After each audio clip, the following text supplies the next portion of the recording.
آپ کے سوال ہمارے جواب پوچھیں۔ میں اجمل نیر بات کر رہا ہوں لاہور سے۔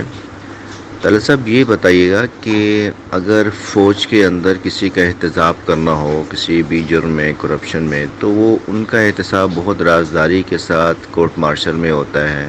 بڑی اچھی بات ہے تاکہ ادارے کی ساکھ خراب نہ ہو، ایسا ہی ہونا چاہیے۔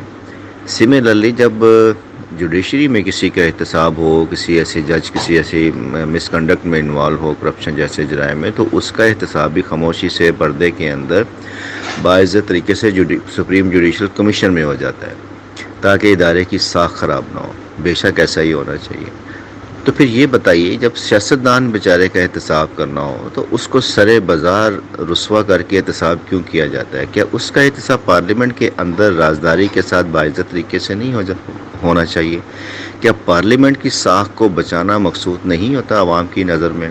زبردست سوال کیا جی آپ نے۔ یہ درست بات ہے کہ ہر ادارے کے پاس ایک اپنا اندرونی احتساب کا نظام موجود ہے، اور اس اندرونی احتساب کے نظام کو مؤثر بناتے ہوئے خاموشی کے ساتھ احتساب ہوتا ہے، اور وہ بہت بڑی پبلک ڈیبیٹ یا تنازع میں تبدیل نہیں ہوتا۔ جب کبھی کوئی ایسا ایشو ہو جس کے نتائج لوگوں کی زندگیوں پر پڑ رہے ہوں، یا دوسرے اداروں سے متعلق وہ نتائج ہوں، تو پھر یا قومی معاملات کے اوپر یہ نتائج اثر انداز ہو رہے ہوں، تو پھر اس احتساب کو آپ خاموشی سے دبا نہیں سکتے، اس کے اوپر کچھ نہ کچھ تنازع بنتا ہے، لیکن وہ تنازع نہیں بنتا جو سیاستدانوں کے احتساب کے حوالے سے بنتا ہے۔ تو بالکل پارلیمان سے پہلے سیاسی جماعتوں کو اگر اپنے اندر سے تطہیر کے عمل کے کچھ اصول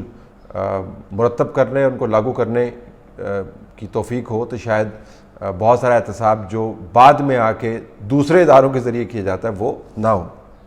لیکن یہ ایک آئیڈیل سچویشن ہے، ایسا ہوتا نہیں ہے، بالخصوص ایسے نظام میں جس میں ایک ادارہ دوسرے ادارے کے اوپر فوقیت رکھنے کی مسلسل کاوش کرتا رہتا ہے، اور اس میں تمام ادارے جو ہیں وہ شامل ہیں۔ ہر کوئی سمجھتا ہے کہ وہ دوسرے کا کام بہتر طریقے سے کر سکتا ہے، تو جس کے پاس ذرا طاقت زیادہ ہوگی وہ دوسرے کے احتساب کو صرف اندر چار دیواروں تک محدود نہیں رہنے دے گا، وہ نکال کے باہر پبلک کے سامنے رکھ دے گا تاکہ اس ادارے کی ایسی کی تیسی ہو اور وہ مزید کمزور ہو۔ تو ایک تو اس کا یہ پہلو ہے۔ دوسرا یہ کہ فرق یہ ہے کہ جج اور جرنیل لوگوں کے ووٹ سے نہیں آتے ہیں، پبلک سرونٹس ہیں ایٹ موسٹ، اور ریاست سے وہ تنخواہ لیتے ہیں۔ لوگوں کے مینڈیٹ سے جو لوگ آتے ہیں جو کہ پبلک کے نمائندگان ہوتے ہیں، لہٰذا ان سے متعلق جو ایشوز ہوتے ہیں وہ پبلک ڈیبیٹ کا اور ڈومین کا حصہ بن جاتے ہیں۔ لہٰذا آپ سیاستدانوں کے احتساب کو کبھی بھی بالکل مرتبان کے اندر محدود کر کے اور مرتبان کو چھپا کر نہیں رکھ سکتے۔ وہ ہر وقت لوگوں کے بیچ میں رہتے ہیں، لہٰذا اس وجہ سے ان کے ہر معاملے کے اوپر لوگ بحث کرتے ہیں۔ تو یہ فرق ذہن میں ہونا چاہیے۔ اور تیسری بات یہ کہ احتساب وہ لاٹھی ہے جس کے ذریعے آپ نے سیاستدان کو مار لگانی ہے، اور بائی دا وے سیاستدان خود بھی احتساب سے مار کھانے کے عادی ہو گئے ہیں، اور بہت بڑی تعداد میں اس لاٹھی کے زیر سایہ انہوں نے فائدے بھی حاصل کیے ہیں۔ یعنی دوسرے کے سر پہ جب آپ لاٹھی مارتے ہیں تو آپ اپنی طاقت بڑھاتے ہیں، تو دوسروں کو احتساب کے کٹہرے میں کھڑے کرنے والے سیاستدان اپنا فائدہ سوچ رہے ہوتے ہیں، لہٰذا اندر کی لڑائی میں سب جو ہیں حمام میں ایک ہی کیفیت میں نظر آتے ہیں آپ کو۔ یہ وجہ ہے۔ طلعت صاحب، اب مین سٹریم میڈیا سے تو عام جو سیاسی ذہن لوگ رکھتے ہیں ان کا یقین اٹھ گیا ہے۔ اب یوٹیوب چینلز کی طرف لوگ آئے تھے، تو ہمارے بہت سے یوٹیوب چینل چلانے والے صحافی اور بڑے نام بھی ہیں ان کی معلومات کا لیول بھی ایسے ہوتا ہے کہ اس نے 5-7 جو ہے وی لاگز سن لیے ہیں اور بس ایک بات کیے جا رہے ہیں، کوئی وہ اوتھینٹک بات نہیں ہوتی یا وہ ایک تجزیہ نہیں ہوتا۔ تو بہرحال آپ کو میں مبارکباد پیش کرتا ہوں اور تعریف کرتا ہوں کہ آپ اپنا کام محنت سے کرتے ہیں، یہ میں میرٹ پہ کہہ رہا ہوں، اور 100% تو آپ کی باتوں سے متفق بھی نہیں ہوتے بعض اوقات۔ دوسری طرف ہماری جو سیاسی جماعتیں ہیں، اب سب سے بڑی مسلم لیگ نواز ہے، اور کئی ہمارے دوست اس کو بڑا وہ اپریشیٹ اور بڑا فیصلہ کن ان کو بتایا جاتا ہے رول ان کا، میاں نواز شریف صاحب کا اور مریم نواز کا. تو یہ بے شک وہ انہوں نے ایک اصولی موقف لیا اور اس کی قیمت بھی ادا کی، لیکن کبھی بالکل خاموش ہو جانا اور کبھی بڑے اگریسو رویہ اختیار کرنا. اب جب میاں نواز شریف نے سب کچھ کھو دیا ہے اسٹیبلشمنٹ کے سے مقابلہ کرتے ہوئے، اور نقصان کرنے کے لیے کچھ بھی نہیں بچا، اگر وہ اب کبھی خاموش ہو گئے اور کبھی بہت زیادہ اگریسو ہو گئے، تو اگر اب یہ حالت ہے تو ان کو اقتدار مل بھی جائے تو پھر کیا گارنٹی ہے اس بات کی کہ یہ وہ اقدامات کریں گے کہ اسٹیبلشمنٹ کی مداخلت کم ہو اور عوام کی بالادستی ہو. جی بہت شکریہ آپ کا. بالکل بھی ضرورت نہیں ہے کسی کو اتفاق کرنے کی مکمل طور پر یا عارضی وجوہات کی بنیاد پر، نظریہ ضرورت کے تحت. صرف اس وجہ سے آپ سبسکرائبر ہیں، آپ کو بالکل میرے خیالات سے، تجزیے سے اتفاق کرنے کی ضرورت نہیں ہے، اور نہ ہی ہمارا مقصد ہے کہ آپ کو کنونس کریں. ہم بالکل اس دوڑ میں نہیں ہیں کہ کنونس کریں اور آپ کو یہ بتائیں کہ جی آپ ہمارے پوائنٹ آف ویو سے اتفاق کریں، اسی میں بھلائی ہے. میں تو آپ کے سامنے ایک ریزنیبل جرنلسٹک آرگومنٹ رکھ دیتا ہوں اور اس کے حق میں جتنے شواہد میں اکٹھے کر سکتا ہوں آپ کے سامنے لے آتا ہوں، تاکہ آپ اپنا ذہن خود بنا لیں. اور آپ آئی ایم شیور دوسرے چینلز بھی دیکھتے ہوں گے اور آپ کے پاس ایک پورے کا پورا ایک قوس قزح ہے آراء کی، جس میں سے آپ اپنی پسند کا رنگ چوز کر سکتے ہیں یا بتا سکتے ہیں کہ ہمارے خیال میں سب کچھ سننے کے بعد یہ اچھی چیز ہے اور یہ نتیجہ جو ہم نے اخذ کیا. تو بالکل بہت اچھی بات ہے. آپ اگر بعض جگہوں پر اتفاق نہیں کرتے تو وہ ڈس ایگریمنٹ ہمارے لیے بہت زیادہ ہیلدی ہے، لیکن آپ کی رائے کا احترام، اور ہم سمجھتے ہیں کہ آپ کو جو کمپلیمنٹ دیا وہ بہت ہمارے لیے مزید اعتماد کا باعث بن رہا ہے. اب آئیے آپ کے مین ایشو کی طرف.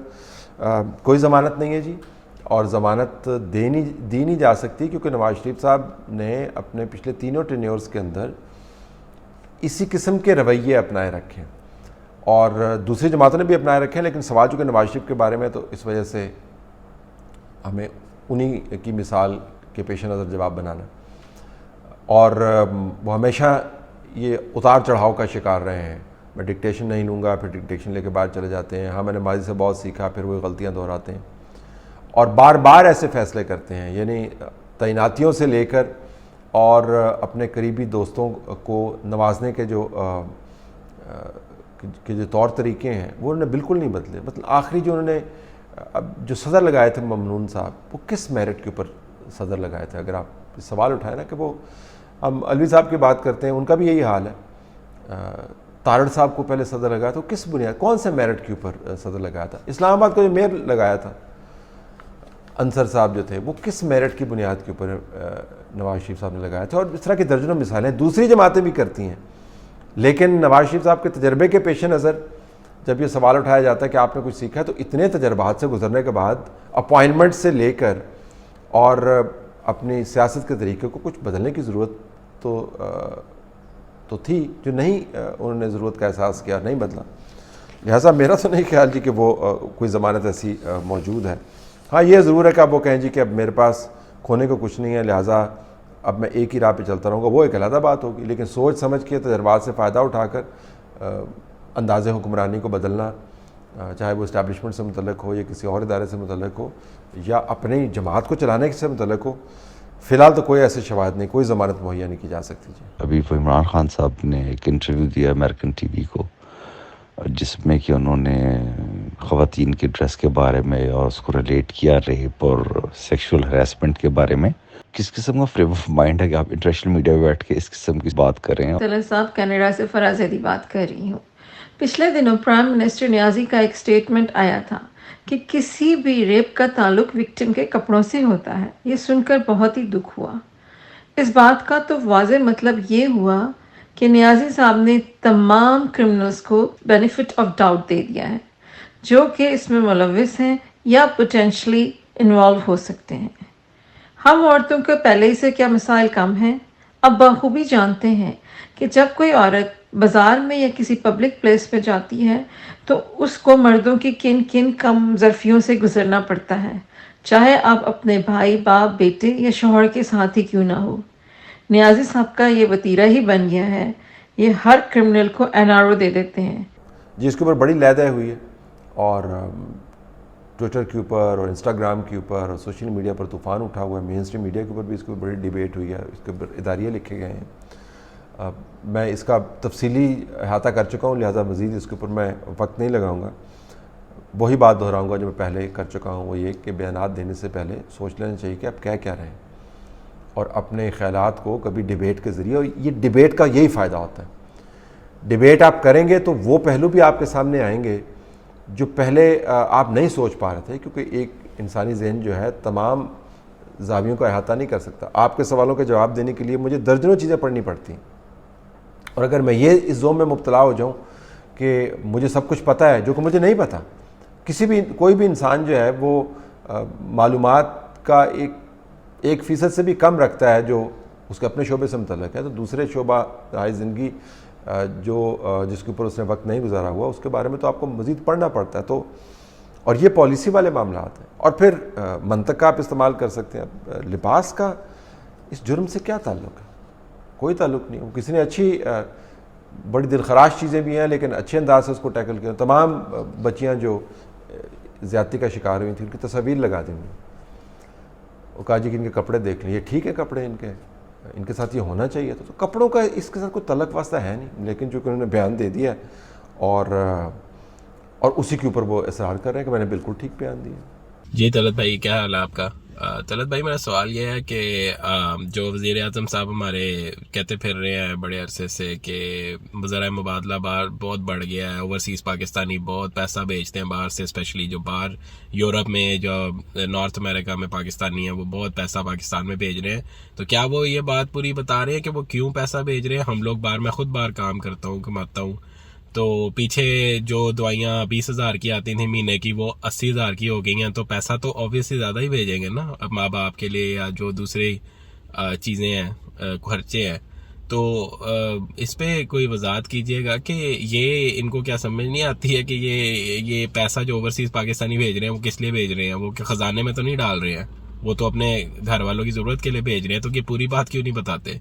جی بالکل، جو پیسہ بھیجنے والے ہیں باہر سے، ایک تو بہت سارے ایسے لوگ ہیں جو اپنا بزنس وائنڈ اپ کر کے پیسہ باہر بھیج رہے ہیں۔ دوسرا یہ کہ جب آپ انسینٹیوز اتنے دیں گے کہ باہر سے جو پیسہ مارکیٹس کے اندر انویسٹ ہو رہا ہے یا خاص قسم کی اسکیموں میں انویسٹ ہو رہا ہے، جو پاکستانی وہی زر مبادلہ اگر کی صورت میں اگر نہیں، اور یہی پیسہ جب پاکستانی یہاں پر رکھتے ہیں، یعنی جو باہر سے نہیں لا رہے اپنے پیسوں کو کنورٹ کرتے ہیں فورن کرنسی کے اندر، تو اس کے اوپر جو آپ ریٹ دیتے ہیں اس سے کہیں کم ہے۔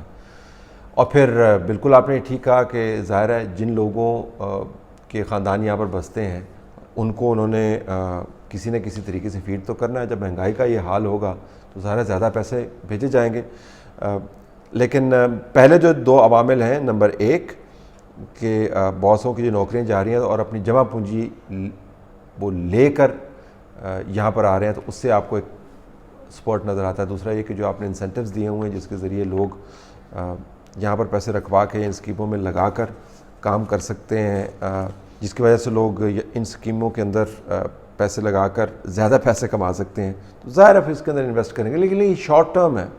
اس سے مراد یہ نہیں ہے کہ ان کو یکدم محبت آ گئی ہے اس حکومت کی۔ آپ انسینٹیوز دیں گے یا مجبوری کریٹ کریں گے تو یہ نتیجہ نکلے گا۔ السلام علیکم طلعت بھائی، امید ہے آپ خیریت سے ہوں گے۔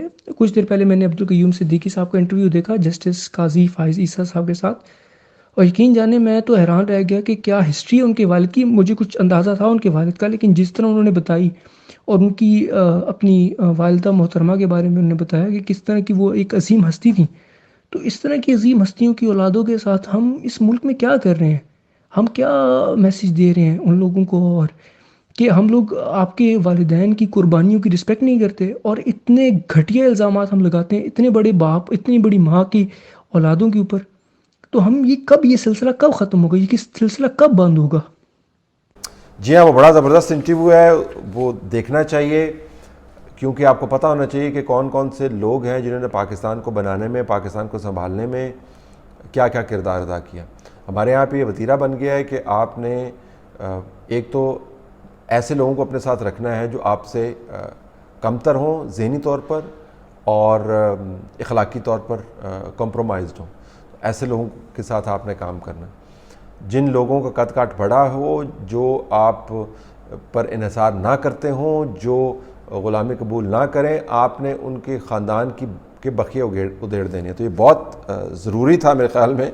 اگرچہ میں بہت کنزرویٹو واقعہ ہوا ہوں, جج صاحبان کو میڈیا کے سامنے نہیں آنا چاہیے, لیکن وہ اعتراض اگر میں ایک طرف رکھ دوں, اگرچہ اعتراض وہ موجود ہے میرا, لیکن ایک طرف رکھ دوں اور اس انٹرویو کا جو مواد ہے اس کے اوپر فوکس کروں, تو یقیناً آپ کو پتہ چلے گا کہ کون سے لوگ تھے جو پاکستان کے حقیقی نمائندے تھے, اور ان کی جو آل اولاد ہے, اور کسی کی اولاد ہونا جو ہے نا وہ کوئی ضمانت نہیں ہے کہ وہ صحیح بہت اچھا آدمی ہوگا. اچھے بندے کی اولاد ضروری نہیں ہے اچھی ہو, لیکن جب اولاد کے بھی کا ریکارڈ ایک طرح سے امپیکیبل ہو تو پھر آپ کو یہ سوچنا پڑے گا کہ ایسے لوگوں کے ساتھ کیوں ایسی زیادتی کی جاتی ہے کہ وہ پھر پاکستان کے نمائندے نہ بن پائیں.